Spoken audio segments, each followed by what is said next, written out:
Halo teman-teman semuanya, Assalamualaikum warahmatullahi wabarakatuh.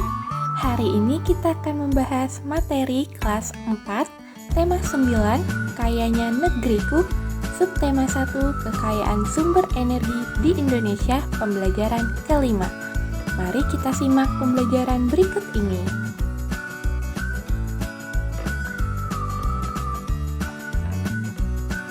Keselarasan hubungan antara manusia dengan lingkungan dapat teman-teman gambarkan melalui berbagai bentuk dan caranya loh. Nah, salah satunya itu dengan lagu. Banyak lagu yang bertemakan lingkungan. Salah satunya itu lagu yang berjudul Hijau Rumahku, Hijau Bumiku.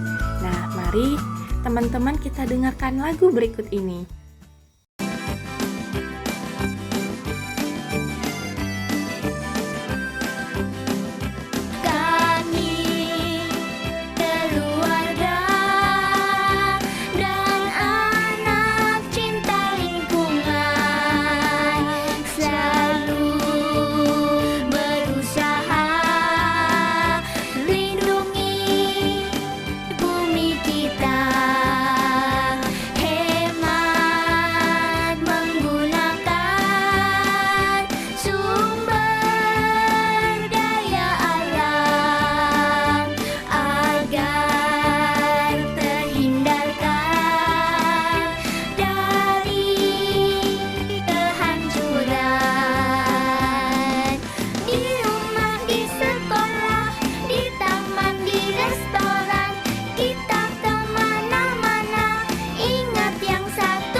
Setelah mendengarkan lagu Hijau Rumahku, Hijau Bumiku, maka adik-adik bisa berlatih terus hingga adik-adik dapat bernyanyi dengan baik. Selanjutnya, adik-adik bisa menyanyikan bersama dengan teman-teman dan menggunakan iringan alat musik yang ada di sekitar adik-adik. Nah, selanjutnya ada gambar petani. Benny begitu kagum akan semangat para petani. Kenapa? Karena para petani ini bekerja dengan sangat keras untuk mengolah tanah dan menanam berbagai jenis tanaman. Mereka ini bekerja keras untuk memenuhi kebutuhan makanan untuk manusia. Dan menjadi petani ini banyak dilakukan oleh masyarakat yang tinggal di pegunungan, dataran tinggi, dan dataran rendah. Masyarakat yang tinggal di daerah pesisir pantai, mereka banyak yang menjadi nelayan. Mereka semua itu bekerja keras untuk memenuhi kebutuhan hidupnya sendiri dan masyarakat yang luas. Jadi adik-adik, hal ini menunjukkan bahwa adanya keterkaitan daerah dan sumber daya alam dengan aktivitas manusia. Jadi kegiatan ekonomi masyarakat ini sangat tergantung kepada sumber daya alam yang dimiliki oleh setiap daerahnya. Sebagai contoh, adik-adik bisa melihat masyarakat di pedesaan memanfaatkan tanahnya untuk ditanami berbagai tanaman pertanian dan perkebunan. Sebaliknya, dengan masyarakat di daerah pesisir pantai, sebagian besar kegiatan ekonominya mengandalkan hasil perikanan lautnya. Nah, adik-adik, berikut ini ada beberapa kegiatan ekonomi masyarakat yang tergantung kepada sumber daya alamnya. Di sini ada 5 kegiatan ekonomi masyarakat dan kita akan menjelaskan satu persatu. 1. Masyarakat daerah pantai. Jadi adik-adik, pantai ini merupakan batas pertemuan antara daratan dengan lautan. Pantai menyuguhkan pemandangan yang sangat indah. Pantai juga menjadi sumber daya alam yang berharga bagi Indonesia. Kenapa?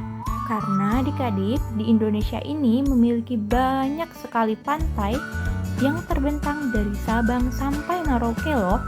Jadi, kegiatan ekonomi utama masyarakat di sekitar pantai ini adalah sebagai nelayan. Namun, karena pemandangan di pantai ini sangat indah, maka berkembanglah sektor pariwisata, kompleks-kompleks pertokoan, penginapan dan hotel, serta jasa pemandu wisata. Dan penyewaan alat-alat penyelam menjadi usaha ekonomi baru bagi masyarakat di pesisir pantai. 2. Masyarakat daerah laut. Jadi adik-adik, potensi perikanan laut di Indonesia ini sangatlah besar. Hal ini karena sebagian besar wilayah Indonesia merupakan wilayah lautan. Laut ini memiliki banyak potensi. Adik-adik bisa memanfaatkan berbagai hasil laut seperti ikan, mutiara, kerang, kepiting, udang, teripang, dan rumput laut. Di laut juga ada kegiatan pengeboran loh, yaitu pengeboran sumber energi minyak bumi. Selanjutnya, kita juga bisa memanfaatkan laut sebagai wisata bahari juga loh. Kalau adik-adik menyelam, adik-adik bisa menyaksikan keindahan laut. Beberapa daerah yang memiliki keindahan bawah laut, yaitu seperti Raja Ampat di Papua dan Bunaken di Sulawesi Utara. Yang ketiga, masyarakat daerah sungai. Jadi adik-adik, sungai ini merupakan lingkungan alam yang sangat penting. Karena bagi sebagian orang, sungai dipergunakan sebagai sumber air bagi kehidupannya. Namun, bagi sebagian orang yang lain, sungai juga digunakan sebagai sumber pengairan bagi pertaniannya.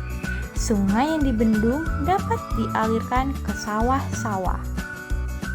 Sungai juga menjadi jalur transportasi bagi masyarakat.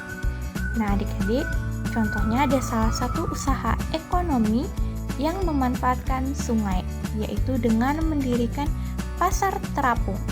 Nah, pasar jenis ini dapat adik-adik temukan di Sungai Barito, Banjarmasin. 4.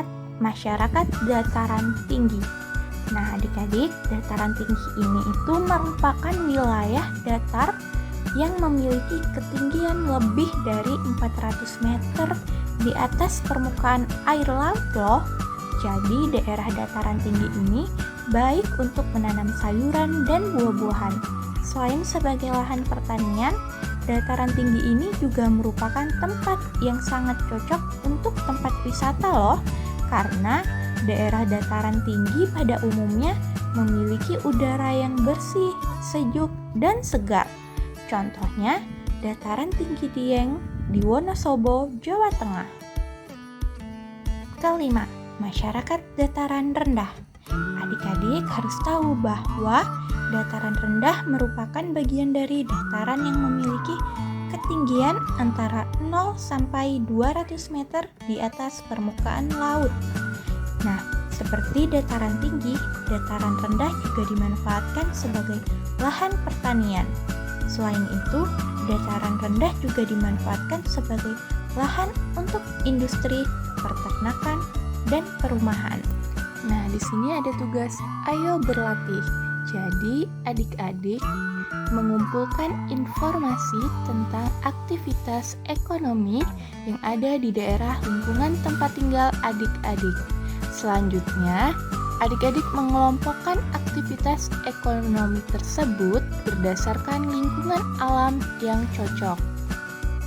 Nah, berikut ini contoh aktivitas ekonomi serta pengelompokannya berdasarkan lingkungan alam yang sesuai. Untuk bekerja sama dengan orang tua, adik-adik bisa menyanyikan lagu Hijau Rumahku, Hijau Bumiku di depan orang tuamu. Selesai bernyanyi, mintalah pendapat kepada orang tuamu. Ajaklah orang tuamu bernyanyi, lalu ceritakan makna lagu Hijau Rumahku, Hijau Bumiku tersebut kepada orang tuamu. Terima kasih atas perhatian teman-teman. Saya akhiri dengan wassalamualaikum warahmatullahi wabarakatuh. Semoga bermanfaat untuk teman-teman semua.